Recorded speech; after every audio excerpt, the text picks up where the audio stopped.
Afternoon friends, welcome back to my channel. তো কেমন আছো তোমরা সবাই? আশা করি ভালো আছো, আমিও ভালো আছি।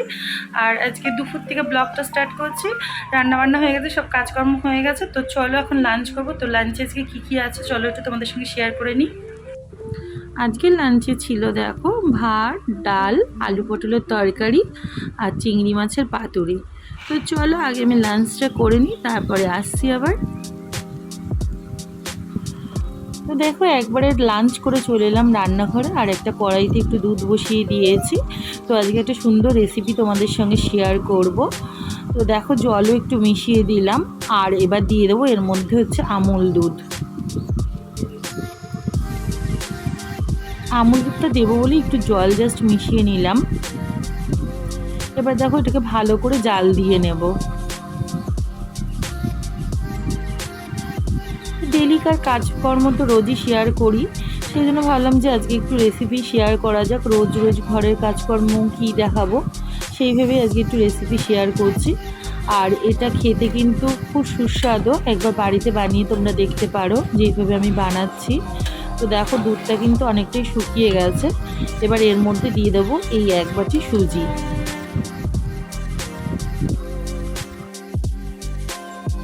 তো সুজিটা আমি একবারে ঢেলে দেবো না, অল্প অল্প করে দুধের মধ্যে দেবো আর মিশিয়ে নেব।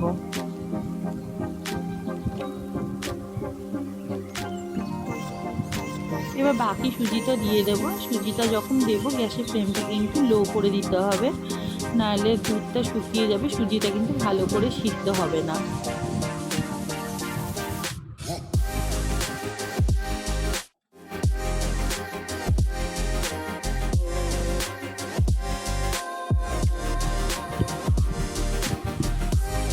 তো দেখো আমার সুজিটা কিন্তু হয়ে গেছে, কড়াইয়ের গা থেকে ছেড়ে দিয়েছে।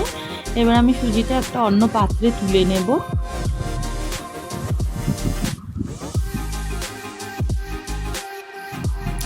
যে সকল বন্ধুরা আমার চ্যানেলে প্রথম এসেছো তাদেরকে বলছি তারা প্লিজ চ্যানেলটা সাবস্ক্রাইব করে পাশে থেকো। আর পুরনো বন্ধুরা তো পাশে আছে, তোমাদেরকেও অনেক অনেক ভালোবাসা। সুজিটা আমি থালার মধ্যে ঢেলে নিলাম। এখন কিছু করব না, একটু ঠান্ডা হবে, তারপরে আমি সুজিটাকে ভালো করে ম্যাশ করে নেব।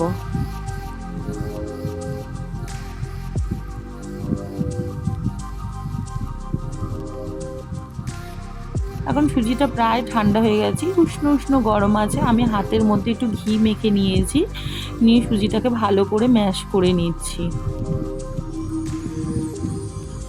ভালো করে দেখো ম্যাশ করতে করতে এরকম একটা ডো তৈরি করে নিতে হবে। যখন ভালো মাখা হয়ে যাবে না, অটোমেটিক দেখবে হাতে আর লাগবে না, এরকম একটা ডোয়ের মতো হয়ে যাবে। আবার একটু হাতে ঘি মেখে নিচ্ছি।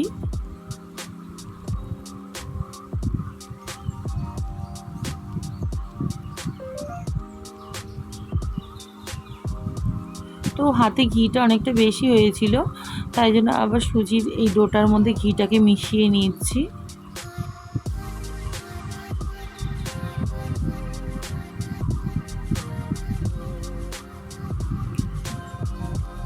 এবার দেখো এর থেকে লেচির মতো করে কেটে গোল গোল শেপ দিয়ে নেব।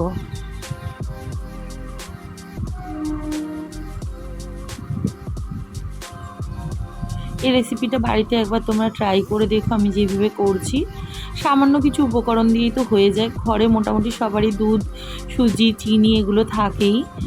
আর খুবই ভালো লাগে যারা মিষ্টি খেতে পছন্দ করো তাদের জন্য এই রেসিপিটা। তো মিষ্টি খেতে তো আমাদের ঘরে সবাই পছন্দ করে, তোমরা কারা কীরকম পছন্দ করো অবশ্যই কমেন্ট করে জানিও। লেচি করতে করতে এখানে দেখো কড়াইতে তেল গরম করতে দিয়ে দিয়েছি, আর আমার এগুলো সব রেডি হয়ে গেছে। এবার এক এক করে সব কড়াইতে ছেড়ে দেব। দেখে মনে হচ্ছে রসগোল্লা, তো এটা আমি কালো জামের মতো তৈরি করছি।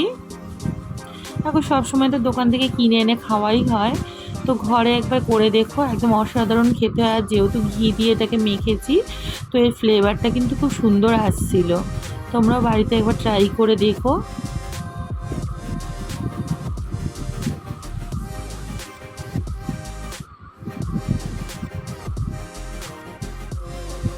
আর এই টাইমে কিন্তু গ্যাসের ফ্লেমটা একটু লো করে রাখবে, নাহলে কিন্তু পুড়ে উঠবে। তো আমি যতগুলো বানিয়েছিলাম এক কড়াইয়ের মধ্যেই হয়ে গেল। এবার একটু ফ্লেমটা বাড়িয়ে দিয়ে ভালো করে ভেজে নেব। বেশি জোরে দিলে পুড়ে উঠবে আর ভিতরটা কিন্তু কাঁচা কাঁচা থেকে যাবে। তো দেখো আমার কিন্তু এখানে অনেকটা কালার চলে এসেছে। আর যেহেতু সুজি না, একটু বেশি করে ভেজে নেব।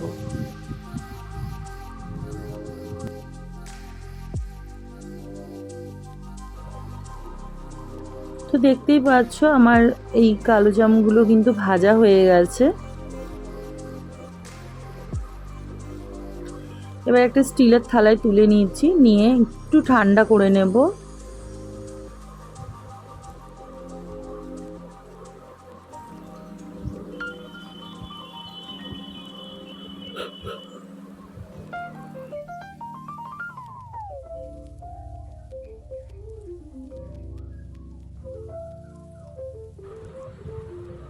এবার কড়াই থেকে তেলটা খালি করে নিয়ে কড়াইয়ের মধ্যেই কিন্তু আমি চিনি জাল দিতে বসিয়ে দিয়েছি।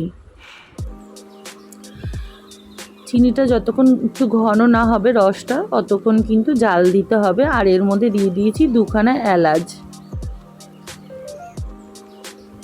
এখন দেখো রসটা গ্যাসটা অফ করে দিয়েছি, রসটা হালকা ঠান্ডা হয়ে গেছে। তো এবার আমি এই বড়াগুলো এর মধ্যে সব দিয়ে দেব।